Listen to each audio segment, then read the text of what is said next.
Earlier this month, a conference on immigration policy was hosted by the group American Cause. A panel debated current policy and its effect on America's future. Among the participants were author and television commentator Pat Buchanan and U.S. News & World Report senior writer Michael Barone. This runs about an hour and 45 minutes. Good morning. Good morning to all of you. Let me welcome, as the president of the American Cause, let me welcome all of you to this second of our great debate series of 2002.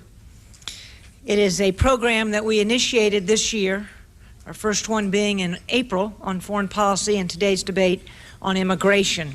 The American Cause, as most of you know, is an educational foundation founded by my brother Pat Buchanan 9 years ago, the purpose of which was to raise to the national level issues of critical importance to this nation and close to the heart of millions and millions of Americans, but all too often omitted from the national agenda. And so our desire was to get these issues out there for greater and greater debate, in the belief that if the American people's voice was heard louder and clearer through these debates, that our public policy would be positively influenced. Obviously, immigration is clearly one of these issues. Our second effort in these debates is to have it among conservatives. As the years have passed since the Cold War has ended, conservatives have clearly started to move away from one another on different issues and then come back together at times. And so our effort is to get the very best minds in the conservative movement to represent these different viewpoints. And while we may disagree on a number of the points that our guests may make, we have nothing but the utmost respect for each of them and appreciate their participation in these debates. And we ask that each of you might do the same in showing respect as they present their points of view. The format of this debate is that each of the speakers will be asked to speak 8 to 10 minutes. They'll be notified at the 2-minute time to start to wrap up. After each of them has had that time to present their case, our moderator will then start to ask questions. During that time, you may write questions on the cards on the table. There'll be a gentleman up here, a young man, who will, if you could just signify, will come up and down the aisle to pick up those questions and deliver them to the moderator. Also, I want you to know that Linda Chavez is one of our panelists today. Will be signing her book, a recently published book, out in the foyer after the debate, as will many of the authors who are also guests today will be in the foyer throughout the day signing their books. Let me at this time begin the debate by introducing Mr. Terry Jeffrey, who will be the moderator throughout the day. Terry is an individual where you cannot find a better friend. He has been close to the Buchanans for a number of years now, and I can say you don't do better than Terry Jeffrey as an associate and friend of yours. He was an editorial writer for the Washington Times when I first met him back in 1992. He then agreed to come aboard the Buchanan 1992 presidential campaign. In 1996, he agreed to take the position of campaign manager and did just a stellar job at that. He then went on to Human Events to become the editor of Human Events, and today he remains in that position. Mr. Terry Jeffrey.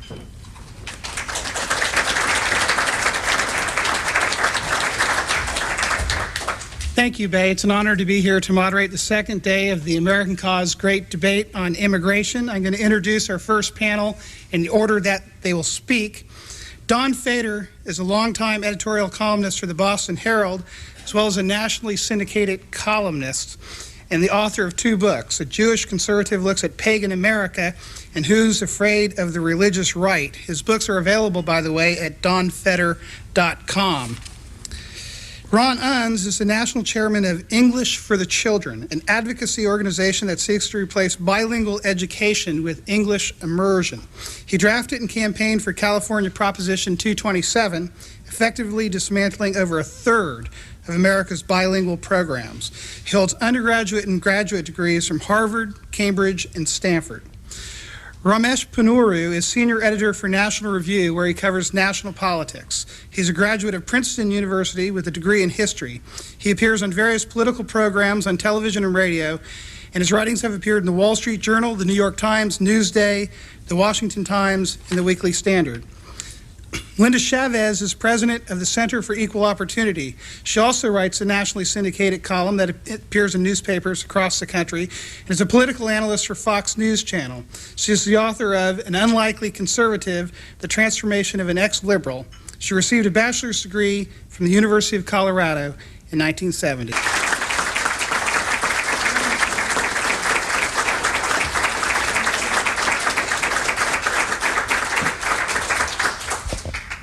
Well, thanks very much for the opportunity to speak before you here. And in some ways, my talk is a very natural follow-on to the one that just preceded it by Don Feder. The main issue I've been involved in over the last few years, even though I sort of wandered into it partly by chance, is the effort around the United States on a very practical level to get rid of these bilingual education programs, which are really Spanish-only programs in the public schools, have entrenched themselves in the public school system over the last 30 years. Now, the truth is, some of the other hopeful or incredibly optimistic claims or possibilities that Mr. Feder referred to, I think remain overly optimistic. But I think with regard to bilingual education and teaching English in the public schools, they are not merely overly optimistic hopes, but they are actually very close to becoming reality today. A few years ago, the voters of California, the largest state in the country, overwhelmingly passed the Proposition 227 campaign initiative that we put on the ballot, which largely dismantled the largest collection of bilingual education programs in the country. During that campaign, we were outspent by a ratio of 25-1. The other side spent 25 times more money in advertising than we did. We were opposed by all four candidates for governor, Democrat and Republican alike. President Bill Clinton was against it. The chairman of the local state Republican Party was against it. It was a very bipartisan campaign. All the politicians, Democrat and Republican on one side, but the people on the other side. We still ended up winning the largest political landslide of any initiative campaign that was contested in 20 years in the state of California.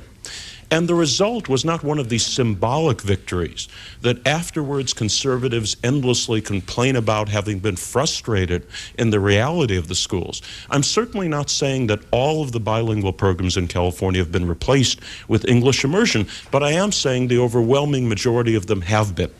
The number of students in these Spanish-only or Spanish-mostly programs in California has gone down by about 80% in the last 4 years. And I think that means either the glass is 80% full or it's 20% empty. And I'm more of an optimist. I think 80% compliance in the public school systems of the largest state in the country is pretty good to begin with. As a consequence, the test scores of over 1 million immigrant students have doubled in the last 4 years. And that has not been covered up by the national elite liberal media. For example, a couple of years ago, it made the national front page lead story of the New York Times. It's been covered in the Washington Post, the Jim Lehrer News Hour, CBS Evening News, all of the national media. The only people, I think, who are not aware of those facts are the Republicans in Washington, D.C., who a year afterwards, before they lost control of the Senate because of the Jeffords switch, those right-wing Republicans in Washington, D.C. who controlled the Senate, they voted overwhelmingly to quadruple the federal budget for bilingual education. So I think part of the problem is not getting the word out through the elite national media, but getting it into the thick heads of the Republicans in Congress. And that, maybe, is what some of you in the audience, both as individual activists and as journalists, can do. It's a very strange situation for someone like me, generally considers myself a conservative, to have won over a liberal state like California, the electorate there, to have won over the New York Times and the Washington Post, and then to have the Republicans in D.C. from the top, the highest level on down, to do exactly the opposite. And presumably they're saying that they're doing it because they're scared of the liberal media. And since they've never bothered reading the liberal media, they don't know that the liberal media is on the other side of the issue. We have made progress since then, though, in spite of the Republicans rather than because of the Republicans. In 2000, we put a similar initiative. I helped some local Hispanic activists and parents in Arizona put a similar initiative on the Arizona ballot.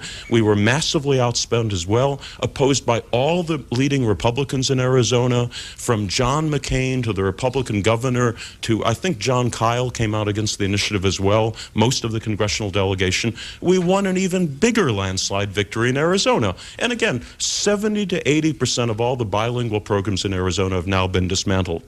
This year, we have similar initiatives on the Massachusetts ballot and on the Colorado ballot. Now, Massachusetts, by some measures, is the most liberal democratic state in the country. And, you know, if it isn't, you can only find one or two states that are more liberal democratic. We have so far not spent $1 on advertising, and the most recent poll showed us 30 points ahead among the voters of Massachusetts. Now, I'm not saying we're going to win by 30 points. The results might narrow by Election Day. But if we win a major, even a landslide victory in the most liberal democratic state in the country without spending $1 on advertising, I really hope a few of the people in D.C., especially of the Republican Party, will take some notice of that. Furthermore, the Boston Globe is probably, by some measures, the most liberal major paper in the country, even more liberal than the New York Times, according to a lot of people I've talked to. The coverage in the Globe has been so nice on our initiative that I could have written a lot of the stories myself. Now, I'm not saying that all of the coverage has been perfect, but by and large, most of the information we give people about the campaign is simply reprints of Boston Globe stories. Also the Boston Herald, also the Worcester Telegram, but most of them come straight from the Boston Globe. And, if we can win the Boston Globe on the issue, you would think we could win a few of the Republicans in Congress. In Colorado, as of a couple of weeks ago, things look just as good. Now, Colorado is a much more conservative state. And in fact, the polls showed us up by over 40 points. The Jewish Federation of Greater Washington is hosting a billionaire in Colorado, a woman who's not Latino, who doesn't speak Spanish, I think as far as I know myself. She inherited a $1 billion fortune from her grandfather, and she very sincerely believes in bilingual education, in Spanish-only classes in the public schools. And one thing I'll say for her, she put her money where her mouth is. She made the largest political contribution in the history of Colorado, funding a $3 million advertising campaign in 5 weeks. Now, when I talk about advertising campaigns, I most think of California because I know the California media market. $3 million in Colorado is roughly the equivalent of $35 to $40 million of media in California. Nobody has ever spent that much money in California in the 5 weeks before the election. It's 3 times what Gray Davis, the governor of California, is spending during that same period in California. We're talking an unprecedented media campaign.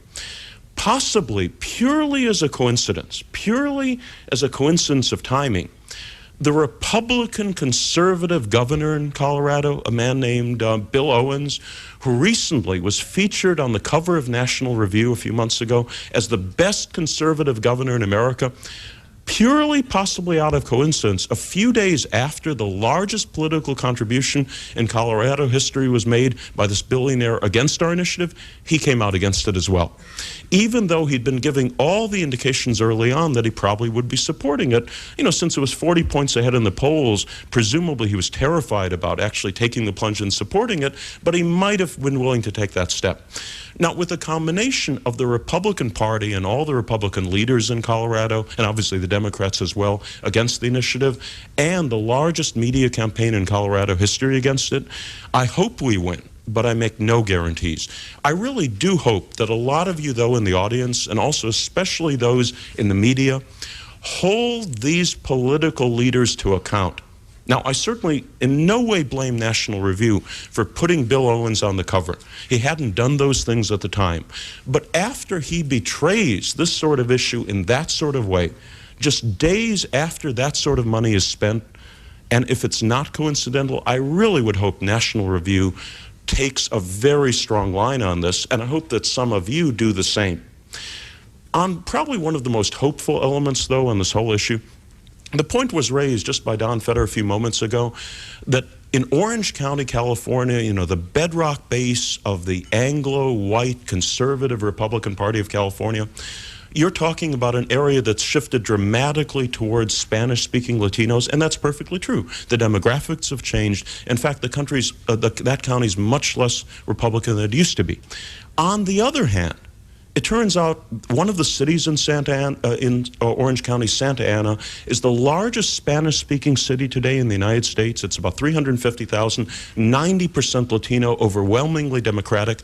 It's one of the parts of California where the local political leader has refused to follow 227 and has kept the bilingual classes in that city.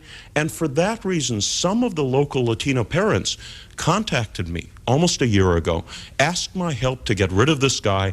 He's now up on a recall vote in the next couple of months, and I think there's a very good chance, an extremely good chance, that the most Spanish-speaking Latino Democratic city in the United States, of 250,000 or more according to the census, will return from office, recall from office their strongest political leader on the grounds that he refused to teach English in the schools in Santa Ana.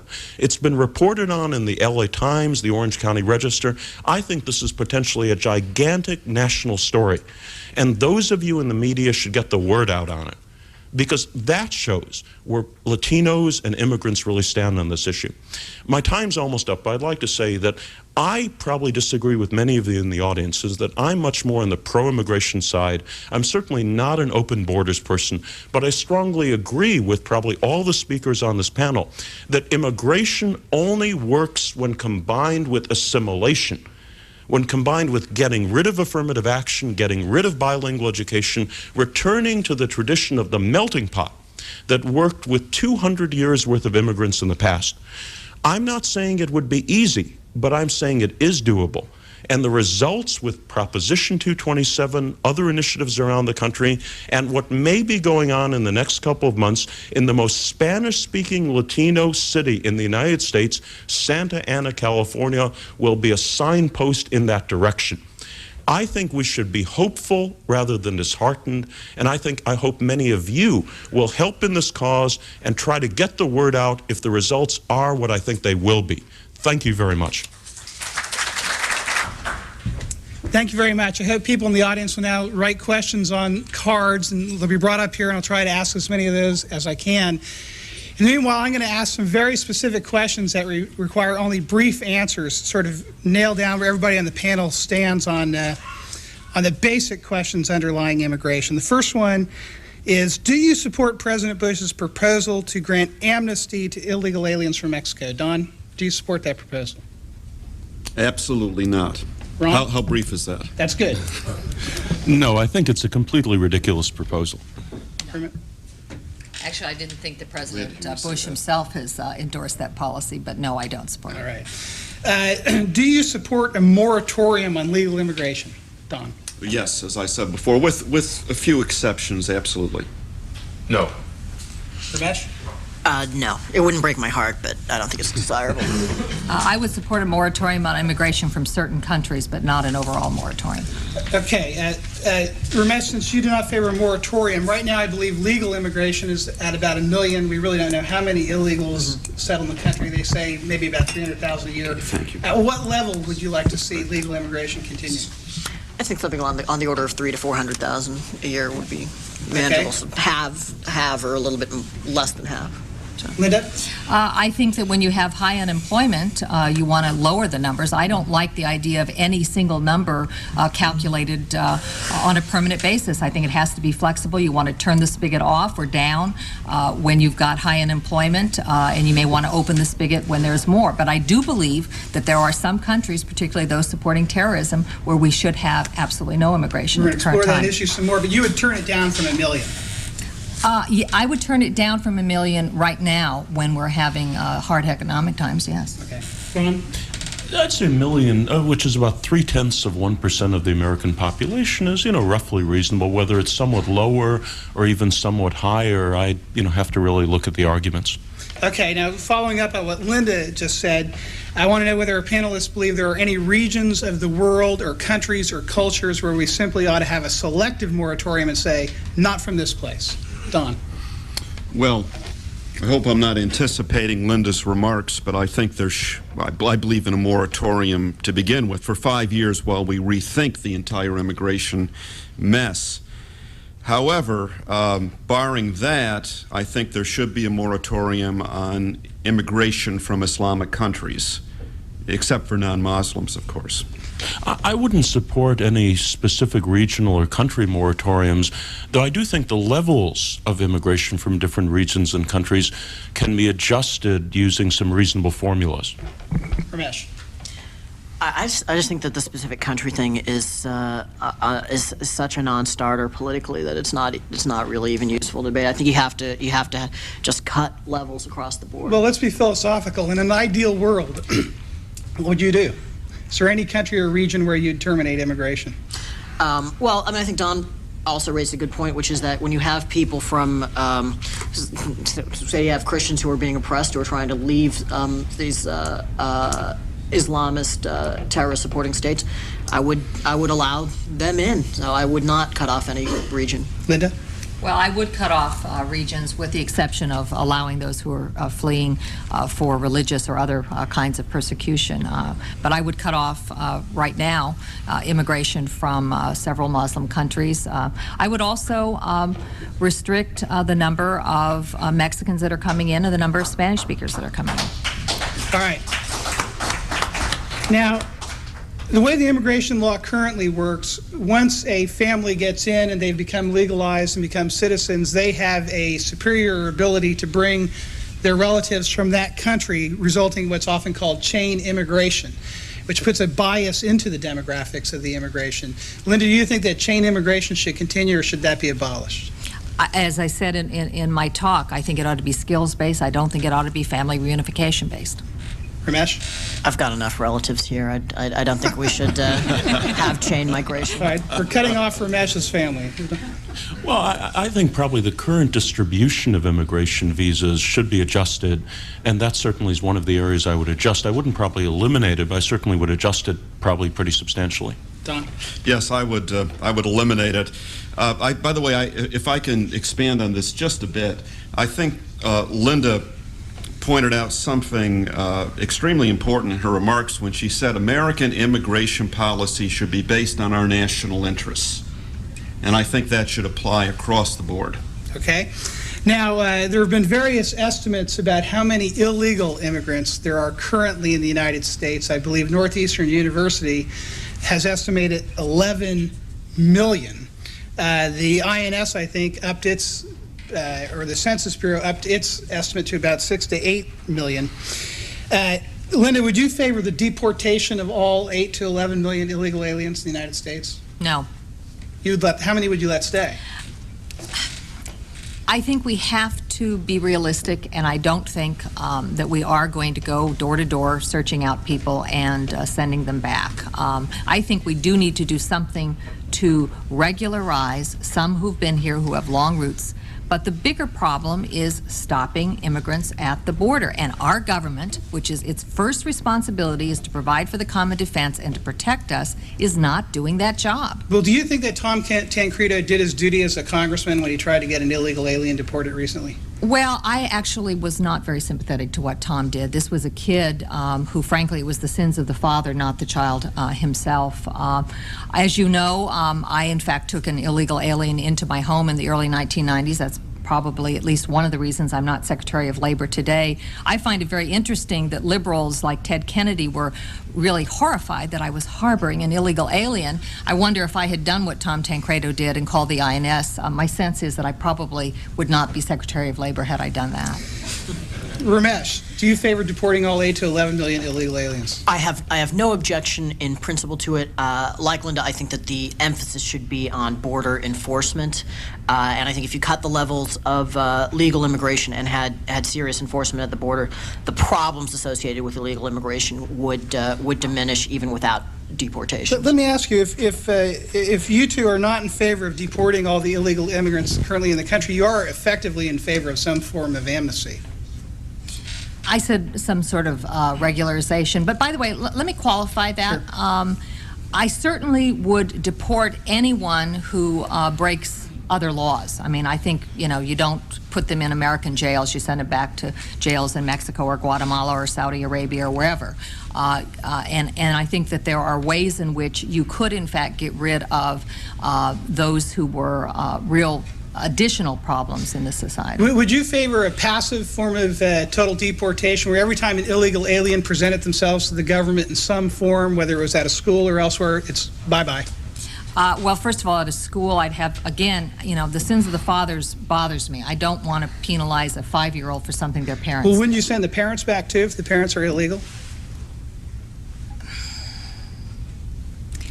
I would certainly have no problem if someone came and showed up at a welfare office or, as I said, in jail, even, you know, minor offenses, traffic offenses. If you find out somebody's here, if they come in contact with the justice system in some way, I would have no problem. School makes me... What if they had children that had been born on U.S. soil and were U.S. citizens? Would you Well, that's the problem. I mean, and no, I think that, I don't think that you want a bunch of 5-year-olds who are American citizens. Now, I said at the closing of my remarks that I think that policy is something that, you know, some people debate whether or not it's really covered in the Constitution. I think that is something that's open for debate, but certainly you're not going to take away citizenship from people who have it now. But you would not deport their parents. So in other words, if an illegal alien got into the country and managed to have a child here, then they would become immune from deportation. Terry, I think it's a problem. No, would I send an American citizen back to Mexico, or in the case of this kid in Denver, you know, somebody who had succeeded well. I mean, there were some instances around September 11th with illegal aliens, kids who'd come when they were 2 and 3 years old, you know, now are 20 years old, about to be deported because they were working illegally at airports. They don't speak a word of Spanish anymore. You're going to send them back to Mexico and make them survive there? I think it's a problem. I just want to quickly check, are people hearing okay in the back of the room? All right, great. Now, Ramesh, doesn't that effectively a form of amnesty? Well, no. Well, let me put it this way: what you described as a passive deportation policy, which is, of course, considerably more active than the government has been, is pretty much what I would do. I favored that. Okay. Yeah. Ron? Well, again, I see absolutely nothing with enforcing the laws of the United States, including regarding illegal immigration. But enforcement of some laws have to be weighed against other social priorities. So, in other words, in some cases you can enforce them very strictly. In other cases, other things would take priority. I think probably my position would be pretty close to that of Ramesh on the illegal immigration issue. Well, I think I've already stated where I stand on this, but let me say that I don't think it's enough to have better enforcement at the borders, although I'm certainly very much in favor of that. But when it reaches the point where conservatives are saying, oh, we don't want to go door to door and pick up people who broke our laws to get in this country, I mean, frankly, I'm appalled by that. If someone comes here illegally, we owe them absolutely nothing. And they And by the way, it's not just an insult to the citizens of the United States, it's also an insult to the millions of immigrants or would-be immigrants abroad who were patiently waiting in line, oftentimes for years, to come here legally. And these people jump ahead of them. By the way, we had an operation in the 1950s under Dwight Eisenhower with a very unfortunate name, but it was an operation that succeeded admirably in expelling illegals at the time. If you refuse to do anything to an illegal alien once he gets past the border, unless he breaks another law, you're never going to solve the illegal immigration problem. And it is a problem. It is a horrendous Don, problem. Let me just add a cautionary word here. The fact is that if we were going door to door, if we were not doing this passive, where you are in fact throwing people out once they come in contact with criminal justice system in some way or with other government services in some way, if you're actually going door to door, the fact is people are more likely to knock on my door than they are on your door, and I'm not, you know, I am not an immigrant. I do think that the idea that we're going to go out looking for people who look more like Ramesh and me, and having government agents go, you know, armed with weapons looking for these people is a problem. I mean, you may not think it is, but I can tell you, I don't want them coming to my door, and if they do come to my door, I may meet them with my weapon as well. Well, Linda, I'm glad to hear that you're also a member of the National Rifle Association. Absolutely. Another point on which we can agree. I mean, look, this is getting silly. No one is suggesting that we go door to door and we knock on every door of someone with a Spanish surname or someone who doesn't look Caucasian. I mean, that's ridiculous. When we talk about internal enforcement, well, first we have something like 1,000, less than 1,000 INS agents who are even involved in internal enforcement of the immigration laws. That number should be increased tenfold. But I think if you talk to someone in the INS, an ordinary field agent, I think they'll tell you that they know pretty much where these people are, but they can't go after them today. And yes, by the way, I think we should make employers responsible, at the very least, for assuring the fact that the people they hire are American citizens. Asking for more than a driver's license. By the way, I was in Los Angeles about 5 years ago, and I acquired a Los Angeles driver's license in the name of Ramondo Fetter. I went to MacArthur's Park, and in about 2 hours, I had a California driver's license. No, I think employers should be responsible for, at the threshold, assuring the fact that they're hiring Americans and not illegal aliens and not non-citizens who have no right to work here. But I mean, look, going door to door is a cliche.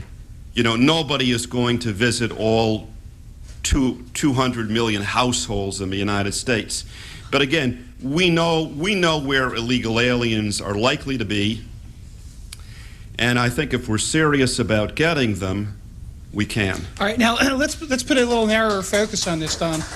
Rather than going door to door, you suggested that we ought to put troops at the border. Correct. Now, if you talk to the military, they'll say that the Posse Comitatus Act, passed sometime in the 19th century, prevents all but the National Guard, who aren't covered by it, from arresting people within U.S. territory.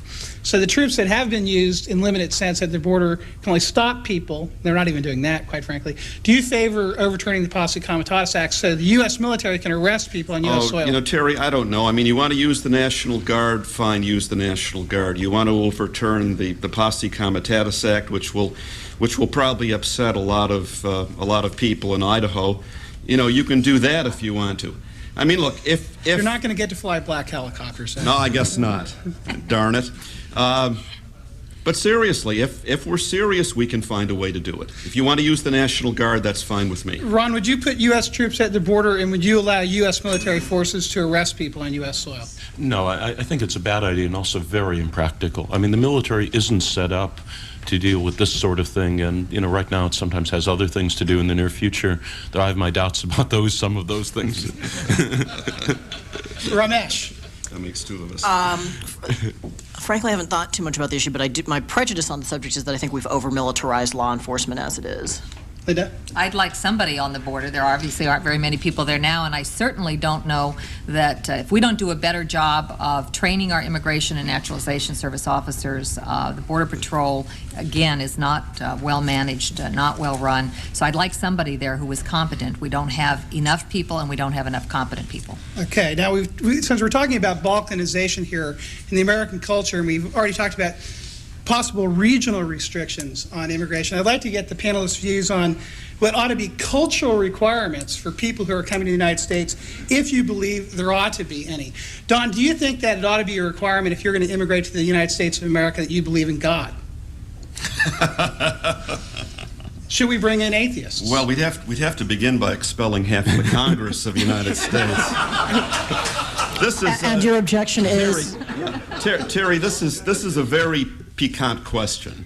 And to be honest with you, I haven't given a lot of thought about cultural requirements for immigrants. I do believe, by the way, that everyone who comes into the United States intending to stay here more than a few weeks should be able to speak English. All right, well, let me put it this way then, Don. Do you think that the United States ought to have a strong bias, if not an absolute prescription, in its immigration laws that we want people coming in that come from cultures that ascribe to the Judeo-Christian moral ethic? Yes, absolutely. I think there should be a cultural bias too, by the way. I think that we should favor immigrants, frankly, who are like us. All right, so does that mean then we can allow in Catholic Filipinos but not Muslim Filipinos? Yes. All right, Ron, I want to put the same question to you. Well, I mean, with regard to the Judeo-Christian sort of world, that includes the vast, vast majority of our current immigrants, including nearly all the illegal immigrants, since Mexico is a Catholic country. In fact, those immigrants who do the best in the United States, coming from East Asia, are the ones least likely, or from the Indian subcontinent, are the ones least likely to be from the Judeo-Christian world. Ramesh. No, I wouldn't favor that kind of cultural requirement. Well, do you believe there's a level of immigration? Is there some threshold at which immigration into the United States from people who were not part of the Judeo-Christian culture would threaten to permanently and irreversibly balkanize America? Oh, no, just... Well, yeah, and that's why I'd like to reduce numbers across the board. And let me just, maybe a tangential point, but let me say a word in defense of the know-nothings of the 19th century who are regularly assailed for anti-Catholic bigotry because they worried, among other things, that Catholic immigrants would be would undermine democracy. I mean, there was, in fact, there was a legitimate basis for that fear at the time, in the fact that the Catholic Church itself was not friendly to self-government, separation of church and state, et cetera. Well, let me pin you down a little bit more. If I understand you right, you're saying, in principle, you think there might be a time in the future where the volume of people in the United States from non-Judeo-Christian cultures begins to threaten the cohesion of the country, and you would shut it down. But I think, I think with reduced levels of immigration, the fact that you had some people coming from such cultures would not be as significant a problem. We haven't arrived there yet, and so we can tolerate a little more. Well, I mean, I don't think that the level of Muslim immigration is a huge problem right now. But again, I do think that a reduction in numbers would minimize what is warranted now, and would minimize whatever problem it does pose. Linda? Well, I do ascribe to the Samuel Huntington Clash of Civilizations analysis. I do think there is a clash of civilizations going on now. I do think that particularly the fundamentalist Islamic world is hostile, innately hostile. My relatives came here to this continent from Spain shortly after the Muslims had been kicked out of Spain after 800 years of rule there. So this may actually come back to some ancestral fear and animosity here. But I do think that the Judeo-Christian worldview is one that is more compatible with democracy. But I also agree with Ron Unz that when you're talking about today's Latin immigrants, they are mostly Roman Catholic, and in fact some of the most prosperous ones are now evangelical Christians. This may be a little redundant, but I want to absolutely pin down a thing that seems to be sort of circulating here.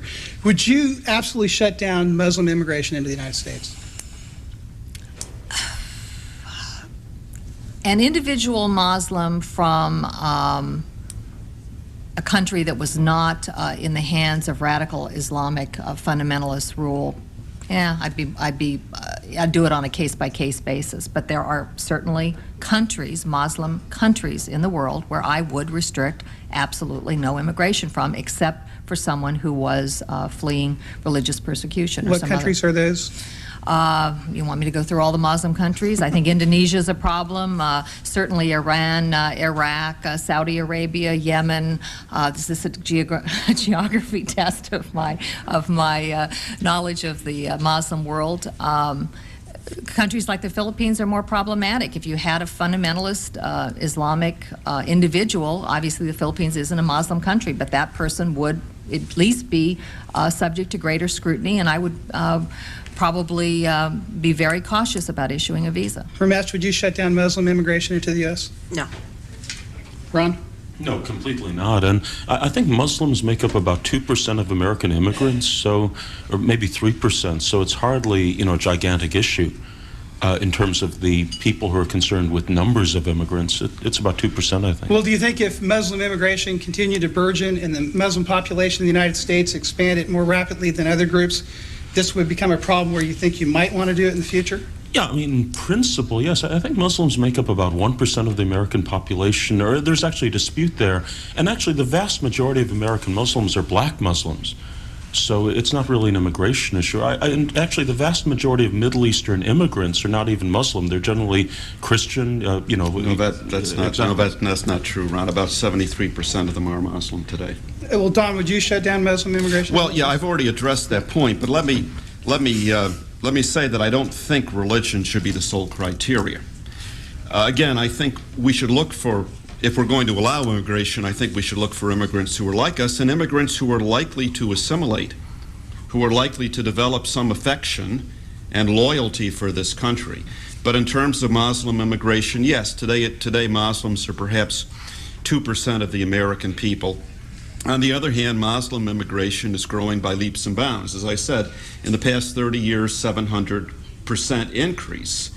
Could it be a problem? Absolutely. Okay, I want to move through some questions from the audience.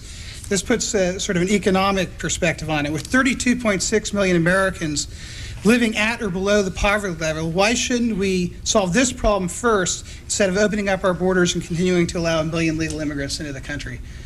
What's your response to that, Linda? Well, first of all, a lot of those 32.6 million people who are living at the poverty level are immigrants. So obviously we would diminish our poverty levels if we had fewer immigrants. I don't believe that immigrants are the cause of poverty in America. I think our welfare programs, which for generations, in fact, made people dependent on government, are much more a cause of perpetual poverty and underclass status in America. The breakdown in the family is a much more significant cause of poverty than immigration is. Ramesh? Well, I don't think that the mere fact that a lot of people have incomes below an arbitrarily constructed government threshold constitutes a problem that we, meaning the government, needs to solve, actually. So, Ron? Yeah, I mean, I think I probably would agree with those sentiments, and that there, I really, in fact, this raises, I think, a broader point I should address. I really think the economic potential problems with immigration are not the greatest problems, are not the ones that most concern me, and I don't think they're really the motivation for concerns about immigration for people who are concerned about immigration. I really think the cultural or ethnic problems are much more the ones to focus on, and those are really the ones I think that we have to deal with, and depending on what conclusion you come to, you can take a different position, but I think that's really the key issue and not the economic issue. Don? Well, as I said in my opening remarks, it's not the economic issue that moves me the most. On the other hand, I feel compelled to point out that there is a special case here, and that is black Americans. The people who generally lose jobs to immigrants aren't people who look like Linda or people who look like me or people who look like 90% of the individuals in this room. They're African Americans. They're the ones who tend to have the jobs lower down in the economic rung. They're the ones who oftentimes can't compete with immigrant labor because immigrant labor tends to be cheaper, and they're the ones who tend to suffer the most. You've had an overall increase in black unemployment in the last 20 years, which has paralleled the increase in immigration. When I was in Los Angeles a few years ago, I talked to a man who said that one of his cousins lost a job as a welder. He'd been working at this job for 5 years. One day the boss came to him and said, "Look, I can hire 2 illegal immigrants from Mexico for what I'm paying you. So I get 2 for the price of 1. Could I respond to that? Because I think that really is not a fair characterization of what has happened to the black community. Yes, labor force participation rates among blacks have been declining, but they've been declining since the 1950s. And they've declined even before the advent of large-scale immigration. The problem with the permanent poor in the black population is a problem of family breakdown, and it's a problem of welfare dependence. It's a problem of becoming wards of the state and of black women looking to Uncle Sam instead of to marry and provide a permanent home for their children. I don't believe that what you're hearing, you're absolutely right, employers do tend to prefer immigrant labor, but it isn't just because they're cheap, it's because they show up to work on time, they do what they're asked to do, and they make good workers. And what we have built in much of the U.S. born population Black Americans as well as white Americans is a kind of entitlement mentality, you owe me a living kind of mentality, and that's why immigrant workers tend to be preferred. It's because of their work ethic. I wish I'd had a chance to finish my remarks before Linda responded to my remarks. Another reason, by the way, that employers prefer immigrant labor is not because they have this wonderful work ethic, but because they're docile. I mean, what are they going to do if there's a problem on the job? They're going to complain to some government agency if they're an illegal immigrant, and many employers know that. There are problems. There are problems in the underclass that have nothing to do with immigration, that involve family values, family breakdown, education, etc. But believe me, immigration is a big problem. And when you're on the lowest economic rung, and someone comes into the country who's willing to do your job for half of what you're paid, you have to be a total utopian not to understand the problem there. Well, if I can just bring up one, if you look at things objectively, those cities around the United States, the highest concentration of black population with the lowest percentage of foreign immigrants, for example, Detroit, Baltimore, to some extent Philadelphia, I mean, the black population in those cities, even though very few immigrants, are not doing well. Arguably, they're doing worse than blacks in cities like New York that has or Chicago that have a much higher immigrant population. So I don't think there's any evidence that on a numerical basis, immigration is really that negative a factor in the black population or employment rates. Really, John, then I want to get to some Okay. The same gentleman I was talking to in Los Angeles has been living in South Central his entire life, and he said to me, my children can't get jobs at fast food restaurants like McDonald's because they can't speak Spanish. He said, this is my country. I've lived here all my life, and my kids can't get jobs at McDonald's because they don't speak Spanish. I think he had every right to resent that. And that's part of the immigration problem. And again, the people in this room don't experience it. Linda doesn't experience it. But I can guarantee you a large number of black Americans do experience it. Several people in the audience are asking me about Mexican President Vicente Fox's seeming promotion of illegal immigration from his country into ours, and then special rights for illegal aliens from Mexico in this country extended to them from the United States. And they want to know, how should the United States respond to this in terms of national policy and imposing some kind of penalty on the Mexican president for doing this? Well, first of all, the reason he's doing it is because Mexican presidents have always done it, maybe not quite so openly. It's the escape valve for the Mexican economy. The Mexican economy doesn't do well. They don't have jobs. There's a lot of corruption there. There are a lot of problems there, and their escape valve is send them all north. And then, by the way, when they get jobs in the United States, they send back literally billions of dollars every year in to family. It's the single biggest form of foreign aid from the United States to Mexico is the money that's sent home by family members here. I do believe we ought to be tough with them. I think this is a major problem. It is certainly not in our interest to have Mexican policy driving our immigration policy. Ramesh, about a month ago, the Mexican president punished President Bush by snubbing an invitation to his ranch because the state of Texas executed a Mexican for murdering an American. What penalty do you think that Vicente Fox should pay for encouraging illegal immigration to the United States? Well, it would be nice if, quite apart from the question of punishments, if the Bush administration would simply decline to cooperate with Fox's plans. Look, I mean, the government of Mexico enforces its borders on the southern side, and there's no reason why we shouldn't be allowed to do the same thing. Ron, what penalty should the Mexicans pay? Yeah, well, I mean, I guess I also would say, I'm not thinking in terms of penalties, but I think it would be much better if we had an administration that wasn't so incredibly weak-kneed on all of these things in terms of, giving in to the Mexican president on all these issues. So, I think that's a problem. Just sort of saying we won't do it, I think is enough to start off with. Tom? Yeah, I haven't thought about a specific penalty, but I agree with the other panelists. We let the government of Mexico get away with an incredible amount of stuff. During the Proposition 187 campaign in California, I'm sure you're all familiar with 187, which would have cut off welfare benefits to illegal aliens. You had the government of Mexico, through its consulates, in California, actually actively campaigning against this. There's no other government on earth that interferes with our politics the way the Mexican government does. And believe me, if we wanted to penalize them, we could. Let me address this next question to Ron, because I think, Ron, this ties into your point that despite the popularity of abolishing bilingual education as demonstrated by your initiative programs, Republicans in Washington don't want to take up that issue. The audience asks, since INS agents are poorly trained and Border Patrol is ineffective and there's not sufficient manpower to get the job done, do you think there's an agenda in Washington to actually prevent those agencies that are charged with protecting our borders from doing their job?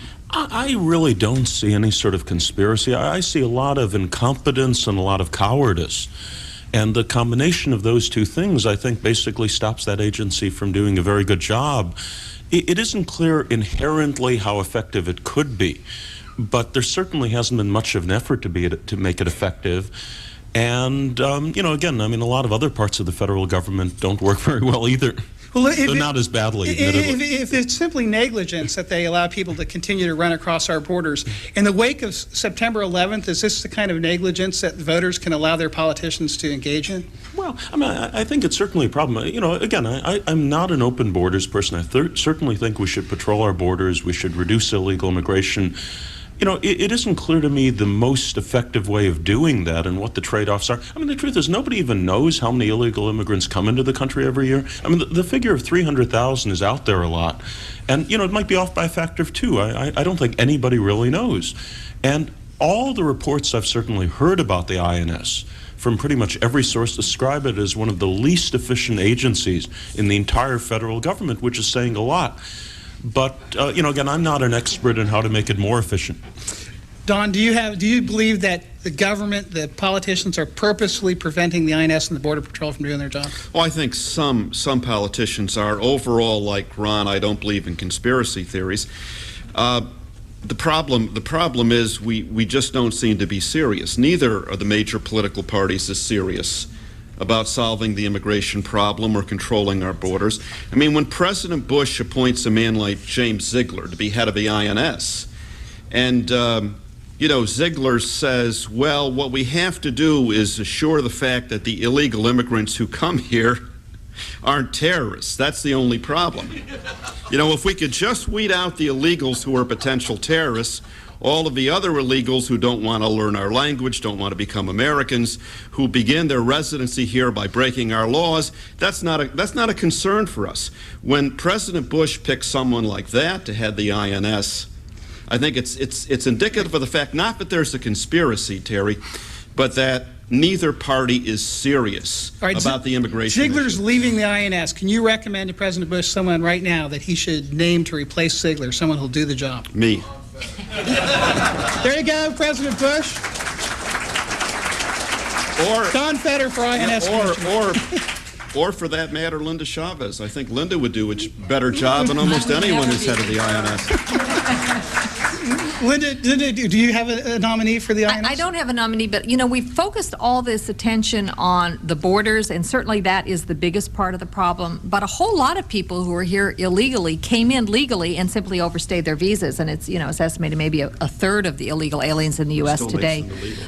Right, but there are lots of things we could do today to begin to track people who have visas. The government is absolutely inefficient, and I don't know if it's a conspiracy or not, but there is no reason in the world today that you could not have an automatic tracking system in place that would require people to, once they got a visa, to come into the United States to check in with the INS. It could be done by the internet. You could, in fact, monitor people's movement within the United States, and they're leaving the United States when they're required to do so. And that I would have no problem, by the way. If you actually knew somebody was here and had overstayed their visa, I don't mind you going and knocking on their door, and I would in fact do that. Ramesh, do you think that the political establishment in Washington really intends to secure our border? They just don't know how to do it? I completely agree with Don here. Yes, there is governmental incompetence, but there are ideological and other reasons why it has never been a priority for Washington to do anything about this. And I do think that putting a libertarian in charge of the INS is evidence of this. I mean, I like a lot of libertarians. I used to be a libertarian, but you know, you wouldn't put a libertarian in charge of the Defense Department, and you shouldn't put him in charge of the INS either. Ramesh, let me throw this right back at you. Mexican President Vicente Fox has suggested that illegal aliens in the United States essentially be given dual citizenship and be allowed to vote in Mexico and in the United States. Do you believe any American should be allowed to have dual citizenship with any country in the world? Well, historically, I don't think the dual citizenship thing, you know, I know people who have dual citizenship in Ireland, so I don't think it's historically been a huge problem, but in the special case of Mexico, it is threatening to become a big problem, and under today's circumstances, I would say it should not be allowed under any circumstances. So you do not believe that American citizenship should be exclusive, that when you pledge allegiance to the United States of America, you only have allegiance to the United States? I think it should be. I would not allow dual citizenship. So you're against dual citizenship? Yes. Linda? Absolutely, uncategorically against all dual citizenship. Yeah, very much against dual citizenship. Again, the numbers have been relatively small for a long time, so nobody paid attention. I think it's the last 30 years it's started to get there. But for example, there was a guy who was a councilman in Queens in New York, who then also ran for the state senate in Colombia at the same time. And you know, again, having elected officials in somebody serving office in two countries at the same time is just ridiculous. Also, for example, if there's a military conflict at one point, you have a conflict of interest in the clearest sense. In other words, nobody's allowed to be an executive of two companies at the same time for obvious reasons. And you certainly can't have somebody who legitimately should be, in effect, drafted into two armies fighting each other at the same time. You really have to get rid of this dual citizenship thing. Don? Yeah, I agree with Ramesh. Mexico is a special case. On the other hand, I would end dual citizenship across the board, and that includes dual citizenship between the United States and Israel. By the way, I don't think you'll find a bigger supporter of Israel in this country than me, but I think it's unfair to the United States, and I think it's unfair to Israel, so I would end all dual citizenship. Okay, now, for a long time it has been predicted that next year, or very soon, immigration is going to become the cause célèbre in American politics. Yet we had September 11th, and it still hasn't seemed to excite the imagination of professional politicians in America. Do you foresee some event or some crisis which will, in fact, make this one of the primary political issues in American campaigns? Ron? I'd probably say, I mean, you know, we did have about 7 or 8 years ago a period of time when immigration was very close to being a dominant issue in the aftermath of Prop 187 in California. I'd be surprised if it returns to that degree of national status in the near future, but it certainly could get to be a hotter issue. I mean, what you have is basically the economic interests that dominate both parties tend to be very much on the pro-immigrant side, though sometimes for different reasons. And given our current political system, they exert a tremendous amount of influence in both of the parties. Also, you have different activist elements in the parties who take that same line. And I'd be surprised if either party really comes out strongly on the, you know, immigration restrictiveness side in the near future. Again, with the exception maybe of certain countries or things like that. Do you think that would be true if, God forbid, we had another September 11th, that the political class still would not grapple with immigration? Well, I mean, again, I'd expect, for example, if we had, you know, a September 11th or something even worse than that, you know, again, from the same Middle Eastern cause, there might be a focus on Middle Eastern countries or something like that, or Middle Eastern immigrants. But again, they're only about 2% of American immigrants. And in fact, when people talk about ethnic profiling for people getting on board planes, the example they always cite is, you know, a blonde, blue-eyed grandmother, or, for example, an obviously Mexican immigrant who generally doesn't hijack planes and ram them into the World Trade Center. So I don't see a likelihood of this sort of terrorism, which, again, is linked to a very clear part of the world, having that much impact on, for example, our southern border or people coming from China or something like that in public consciousness. Don, do you foresee some event that will drive this to the very top of the political debate? No. Look, if they ignored one September the 11th, they could certainly ignore a second. By the way, it's not just the business interests that tend to exert enormous influence on both parties, but particularly on the Republican Party. But there are also ethnic lobbies that are working very energetically against any type of immigration reform. And of course, the more immigrants we allow into this country, the more these lobbies grow, the stronger they become, and the more influence they exert on the political process. So you have two things working against immigration reform. You have business interests, for whom immigration is a cheap source of labor, but you also have ethnic lobbies that basically drive this issue. Then, of course, there's a third factor, and that's that most politicians are scared to death of being thought of as mean, of hating or disliking anyone. And, you know, God forbid if someone should favor immigration reform, well, then you hate Asians, or you hate Hispanics, or you hate this group or that group. And that's a charge that politicians flee from. They flee from screaming into the night. So there are actually three factors working against immigration reform. Terry, can I conceive of anything changing that? No, I can't. And if I can just add one little interjection, it's sort of interesting because the unions always used to be very much opposed to immigration. Now, because of some of the demographic changes in their membership, they've more shifted to the other side. That's right. Well, one fascinating detail is about 15 or 20 years ago in California, Cesar Chavez, as United Farm Workers, was vehement against illegal immigration. In fact, they used to send volunteers to try to catch illegal immigrants at the border, or, you know, do a lot of what immigration restrictionists would like to do today. And then, you know, presumably, well, I mean, there were changes in, you know, other things. And so, you know, I think with the unions having shifted more to a neutral or even pro-immigrant side, that's tended to remove some of the pressure on the Democratic Party that was competing with some of the ethnic pressure on the other side. Terry, can I add one thing to my remarks? Yeah, I can conceive of one thing happening that could change immigration policy, and that's if the American people really become outraged. And by the way, immigration is an issue like no other when it comes to the complete division of the American people on one hand and the elite, the political parties on the other hand. I think a majority of the American people now favor a 5-year moratorium on immigration. At least they did the last time they were asked in an opinion survey. And yet, even though the American people tangentially or unenthusiastically perhaps take one side of the issue, politicians take the other. If the day ever comes when the American people start voting based on their views on immigration, then I think there will be a change. Linda, do you see it driving to the top of the agenda? No, I don't, and I think that's unfortunate because I think we do need a major overhaul of our immigration policy. But by the way, you know, Don talked about the American people being concerned about immigration and illegal immigration in particular. That applies to the Mexican-American population in the United States as well. In fact, most public opinion polls show that Mexican-American population is more in favor of clamping down on illegal immigration, certainly much more so than their leadership is. So it's, you know, this is an issue that cuts across ethnic lines as well.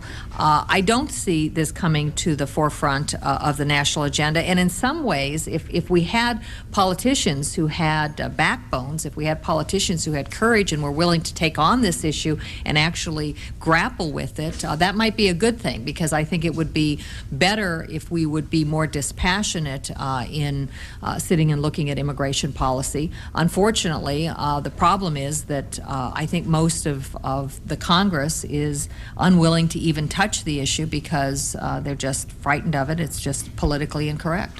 Ramesh. In my more pessimistic moments, I think that we are one major terrorist attack away from having racial profiling at airports and 2 major terrorist attacks away from having border control. But barring that sort of scenario, which I certainly hope does not happen, I think that the fight over amnesty could be significant. I think that the pro-immigration side has overreached here, and that those of us who want immigration reform, the priority should be defeating 245I, the amnesty legislation that's being pushed.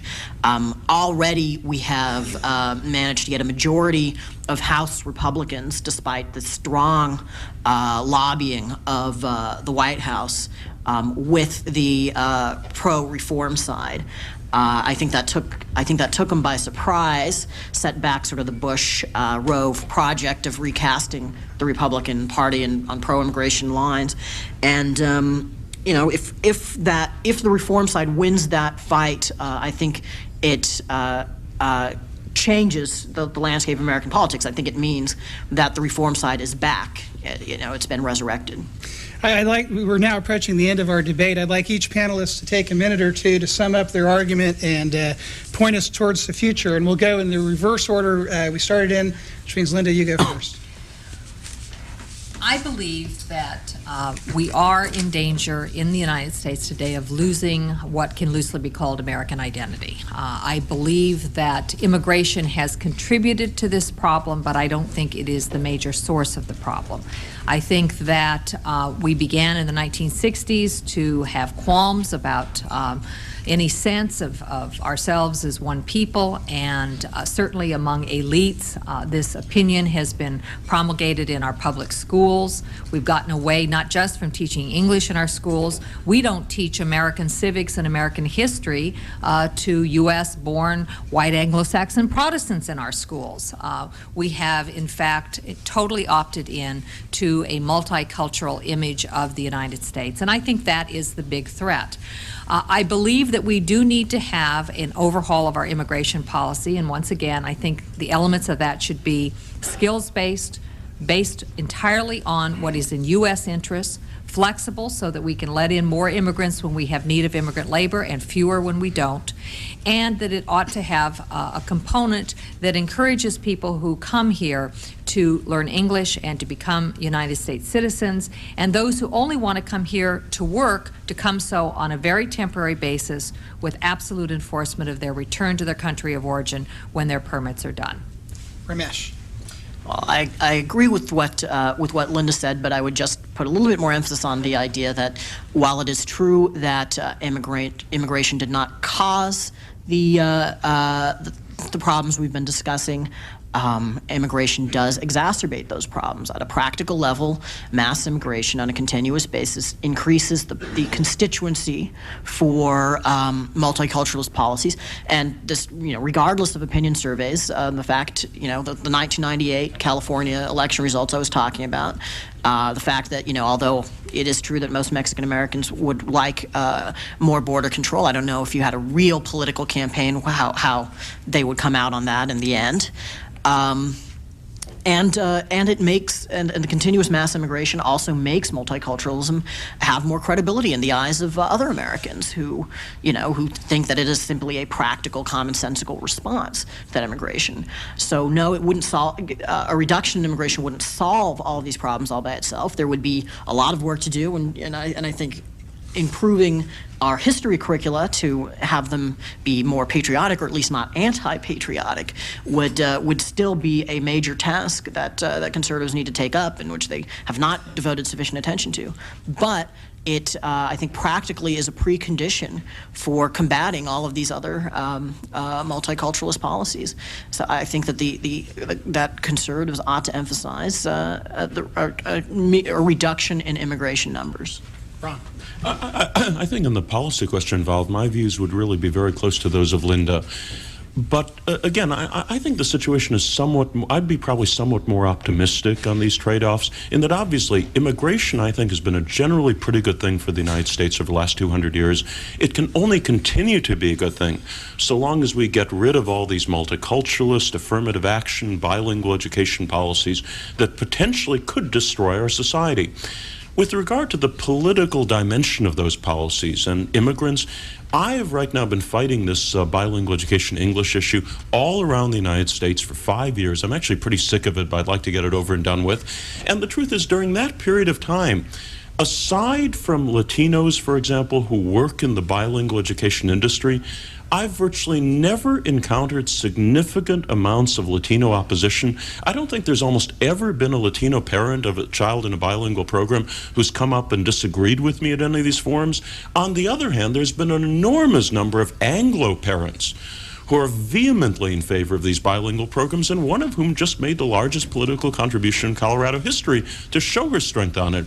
Again, the opposition I've run into is so much more from Anglos than from Latinos, I think that really has to be evaluated. And the numbers showing that Latinos don't like these bilingual programs are not purely polling numbers. It is true that, for example, we got less than 40% of the vote of Latinos in California during the 227 campaign.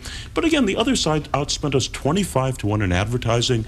They targeted their advertising towards Latino-oriented media to try to get that result. And as we may unfortunately see in Colorado in the next few weeks, advertising can make a huge difference not only with Latinos but also with Anglos. The interesting point, though, is despite all of that, we got a much, much higher percentage of the vote of Latinos in California than George W. Bush did when he ran there. He spent millions on advertising. He emphasized his support for Latinos, immigration, and bilingual education. He ran ads in Spanish, and our initiative beat him by 20 points among Latinos in California. If George W. Bush had gotten as high a percentage of Latinos in California as we got with our initiative, he would have said it was the greatest victory for Republicans among Latinos they'd ever won. Don. And the president speaks Spanish almost as well as he speaks English. Exactly.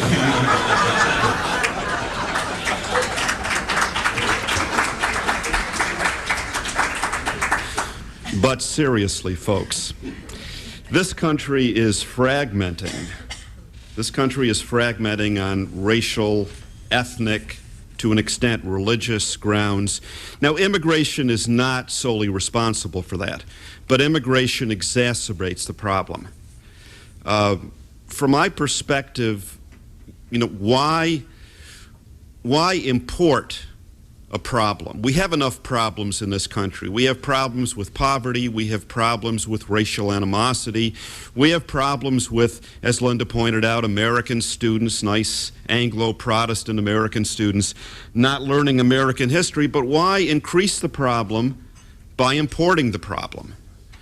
My friend Peter Brimlow has a wonderful analogy. He says, if you're standing outside and it's pouring, what do? Do you say, gee, I wish it wasn't raining, while you're getting soaking wet and catching pneumonia, or do you get an umbrella? Immigration is the rain. Immigration reform is the umbrella, and it doesn't do enough to stand in that deluge and say, gee, if it wasn't for multiculturalism, if it wasn't for bilingualism, if it wasn't for historical revisionism, we wouldn't have this problem. Let's get rid of that, and then immigration won't be any problem at all. Well, immigration is driving these other pathologies, not that they wouldn't exist without immigration. Look, if it weren't for immigration, we wouldn't have bilingual education, in which case Ron Unz could go home and enjoy the fruits of his labor. We focused today largely on illegal immigration, and that's unfortunate in a way because 80% of immigration is legal. I just don't think that mass immigration is necessary. We don't need immigrant labor. We really don't. We don't need the problems that are coming with immigration. I mean, granted, some of the immigrants who come here do become good Americans. But the immigration of today isn't the immigration of 100 years ago, and we don't have the mechanism for assimilation that we had when my grandparents came here. If you have a problem, think about how to solve the problem, not how to work around it. Thank you. That concludes our first panel with Ron Unz, Don Fetter, Linda Chavez, and Ramesh Pinero. Our next panel will start in about 10 minutes on open borders and invitation to terrorism. So take a break, and we'll be back in about 10 minutes, folks.